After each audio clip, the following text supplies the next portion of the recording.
تو میں عرض کر رہا ہوں کہ مسنون اعمال اور مسنون زندگی پر خود کو لاؤ، اپنی اولاد کو مسنون زندگی پہ لاؤ، اپنے گھر کو مسنون زندگی پہ لاؤ۔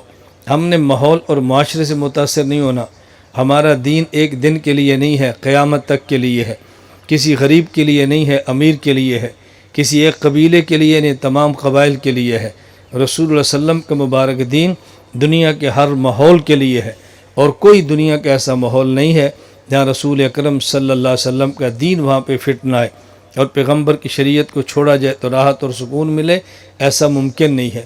تو میں اور آپ اس بات کا فیصلہ کر کے اٹھیں کہ یا اللہ جو گزشتہ ہم نے کوتاہیاں کی ہیں اپنے کرم سے معاف فرما دے، اور یا اللہ ہم تجھ سے عہد کرتے ہیں ہم آئندہ اپنی زندگی تیرے حبیب صلی اللہ علیہ وسلم کی سنت کے مطابق گزاریں گے۔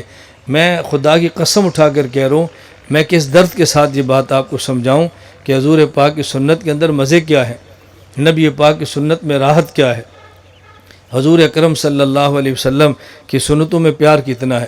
دیکھو چہرے پر داڑھی ہے، جو داڑھی منڈاتے ہیں وہ نیت کر لیں کہ ہم داڑھی رکھیں گے، اور جن کی داڑھی مٹھی سے چھوٹی ہے وہ نیت کریں ہم داڑھی انشاءاللہ پوری مٹھی رکھیں گے۔ نیت کرتے ہیں نا بھی انشاءاللہ۔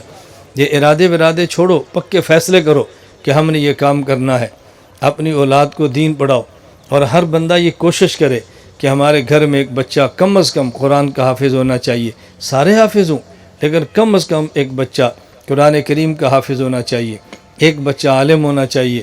ہماری بچیاں حافظہ اور عالمہ بنیں، ہمارا اعزاز اسی میں ہے، ہماری عزت اسی میں ہے، ہماری دنیا کی راحت اس میں ہے، ہماری آخرت کی راحت اس میں ہے کہ ہماری اولاد دین پڑھ جائے۔ اولاد کو دین پڑھا کے دنیا سے چلے جاؤ گے، اصال ثواب والی اولاد ہوگی۔ رسول اکرم صلی اللہ علیہ وسلم نے فرمایا اذا مات الانسان انقطع عملہ الا عن ثلاث، جب انسان فوت ہو جائے اس کے اعمال کے دروازے بند ہو جاتے ہیں، ہاں 3 عمل باقی رہتے ہیں جو موت کے بعد بھی اس کے نامہ اعمال میں لکھے جاتے ہیں۔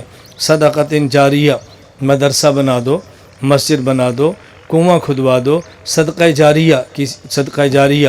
نمبر 2، او علم ینتفع بہ، علم چھوڑ کے جاؤ جس سے لوگ فائدہ حاصل کریں، اور ولد صالح یدعو لہ، نیک اولاد چھوڑ کے جاؤ جو اپنے والدین کے لیے دعا کرے۔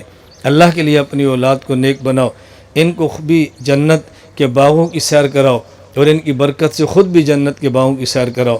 اولاد کو ایسا چھوڑ کے نہ جاؤ وہ خود بھی جہنم کا ایندھن بنے، اور قیامت کے بعد جب اللہ جہنم میں ڈالے تو یہ اولاد کہے یا اللہ ہمارے والدین کو دگنا عذاب دے، ان لوگوں نے ہمیں دین کو نہیں سکھایا تھا، اگر ہم دین سیکھ لیتے، یہ سکھا دیتے، ہم دیندار بن جاتے۔ تو خود بھی ہم نے بدلنا ہے، اپنی اولاد کو بھی ہم نے صحیح رخ پہ لانا ہے انشاءاللہ العزیز۔